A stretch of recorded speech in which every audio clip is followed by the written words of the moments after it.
একটু বলতে চাই, আপনারা দেখেছেন সামাজিক যোগাযোগ মাধ্যমে যেটি আমার কাছে নজর এসছে, যে আমরা দেখেছি যে ঢাকা বিশ্ববিদ্যালয়ে যে ডাকসুর যে বর্তমান যে চাকমা, সে বাচ্চাদের বা তরুণদের খেলার মাঠে খেলতে গিয়ে তাদেরকে বাধা দিয়েছে, তাদেরকে কান ধরে উঠবোস করিয়েছে। এটি অত্যন্ত দুঃখজনক। এইটি এখনই যদি এই ছাত্র শিবির তারা যদি এই ধরনের কর্মকাণ্ডের সাথে জড়িয়ে তারা যদি আমাদের যে সমাজ ব্যবস্থা, আমাদের তরুণদেরকে আমরা প্রত্যেকটি মাঠে মাঠে খেলার সুযোগ করে দিতে চাই। আমাদের বাংলাদেশ জাতীয়তাবাদী দল বিএনপির আগামীর ক্রীড়াঙ্গন নিয়ে বাংলাদেশ একটি পেশাদার স্পোর্টসের জায়গায় আমরা চলে যাচ্ছি ইনশাল্লাহ। সেই জায়গায় আমরা খেলাধুলাকে পেশা হিসেবে প্রতিষ্ঠিত করতে চাই।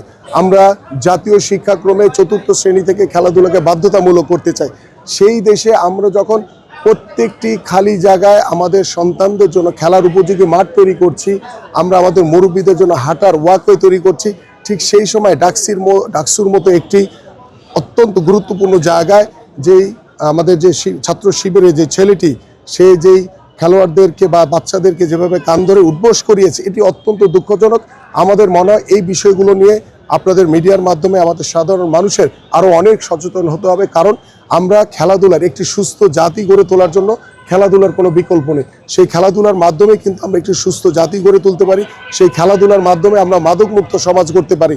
ঠিক সেই খেলাধুলার মাধ্যমে আমি দৃঢ়ভাবে বিশ্বাস করি, আমার দল বিশ্বাস করে যে আমরা আমাদের যে সামাজিক যে বন্ধন, দল মত নির্বিশেষে সকলে একটি ঐক্যবদ্ধ হয়ে আমরা একটি মানবিক বাংলাদেশ গড়তে পারি।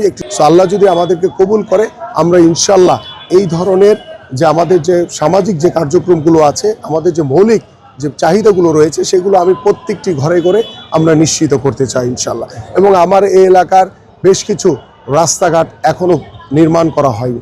সেই এলাকার প্রত্যেকটি এলাকার অলিতে গলিতে আমরা নির্ধারিত মন্ত্রণালয়ের সাথে কথা বলে আমরা তাদেরকে দ্রুত আমরা সেই রাস্তাঘাটগুলো করে দিতে চাই।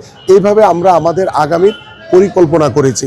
অনেকেই মনে করতে পারে বিএনপি হয়তো বা প্রতিশ্রুতি দিন ধরে এই গ্যাসের লাইনগুলো ছিল, অনেক সময় মাটির নিচে এগুলো ত্রুটিপূর্ণ অবস্থায় রয়েছে। সেগুলোকে পুনঃখনন করে কিভাবে আপনার নতুন করে গ্যাসের সংযোগগুলো নিশ্চিত করা যায়, যাতে অনায়াসে আমার এই এলাকার প্রত্যেকটি সাধারণ মানুষ, প্রত্যেকটি ঘরের যারা গৃহিণীরা রয়েছেন, তারা যাতে অবাধে গ্যাস সাপ্লাইটা পায়, সেই বিষয়গুলো নিয়েও কিন্তু আমরা কাজ করছি। বিএনপি গত দীর্ঘদিন ধরে আমরা আমাদের দেশ গড়ার পরিকল্পনা নিয়ে আমি আমার এলাকার প্রত্যেকটি অলিতে গলিতে ছোট ছোট করে উঠান বৈঠক করেছি, প্রত্যেকের সাথে কথা বলে সমস্যাগুলো চিহ্নিত করেছি এবং সেই সমস্যাগুলো চিহ্নিত করে আমরা বর্তমানে পরিকল্পনা করেছি এবং সেই পরিকল্পনা বাস্তবায়নের অপেক্ষা রয়েছে। পাশাপাশি আমি একটি